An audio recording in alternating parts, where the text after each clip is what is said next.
ایک کسی نے پوچھا کہ ایک امام صاحب ہمارے بڑے صحت مند ہیں اور دو بیٹے ان کے فورن میں کام کرتے ہیں، باہر سے پیسہ بھیجتے ہیں۔ انہوں نے پرانے گھر پہ بھی بڑا پیسہ لگایا، نیا گھر 50-55 لاکھ کا بھی بنایا، بیٹی کی شادی کی تو 20 لاکھ اس میں خرچ کیا،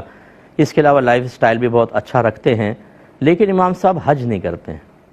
تو ایسے امام کا کیا حکم ہوگا؟ کہتے ہیں نہ ہم نے کبھی دیکھا نہ سنا کہ انہوں نے حج کیا ہے، تو کیا حکم شرع ہوگا؟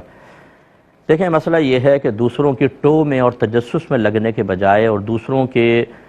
پوشیدہ معاملات کو کریدنے کے بجائے انسان اپنا احتساب کرے، یہی سب سے بہتر چیز ہوتی ہے۔ ایک ہوتا ہے امام کا علانیہ طور پہ کوئی گناہ کرنا، وہ سب کے سامنے غیبتیں کرتا ہے، گالیاں بکتا ہے، کرپشن کرتا ہے اور غلط حرکتیں کرتا ہے، یہ نظر انداز نہیں کی جا سکتی۔ اور اگر ایسے امور ہیں کہ جن کو کریدیں گے تو پتہ چلے گا، ورنہ وہ پوشیدہ امر ہیں، ان کی ٹو میں لگنا یہ بالکل منع ہے۔ وَلَا تَجَسَّسُوا، اللہ نے قرآن میں واضح طور پہ فرمایا کہ دوسروں کے عیب تلاش کرنے کے اندر مشغول نہ ہو جاؤ، اس کو منع کیا۔ تو ہو سکتا ہے امام صاحب کے ساتھ کوئی شرعی مجبوری ہو،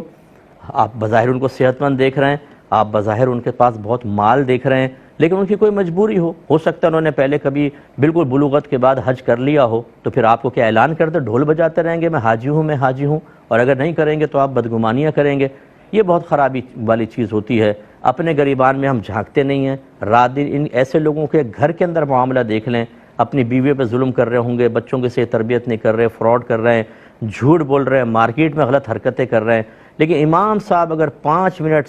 امامت کے مصلی پر لیٹ ہو جائیں تو یہ باتیں ایسی ایسی بڑی بڑی کرتے ہیں، کچھ انتہا نہیں۔ تو جس ساحل نے یہ مجھ سے کویسچن کیا، اگر وہ سن رہا ہے وہ کہے گا مفتی صاحب نے تو مجھے ہی پکڑ لیا، تو میں آپ کو پکڑ اس لیے رہا ہوں میرے بچے کہ آپ نے یہ غلط حرکت کی ہے۔ ایک امام صاحب اگر ہیں ان کا ادب کریں، احترام کریں، اور یہ کوئی اعلانیہ گناہوں کے اندر نہیں آتا ہے، کیا ان کی شرعی مجبوری آپ کو کیا پتہ؟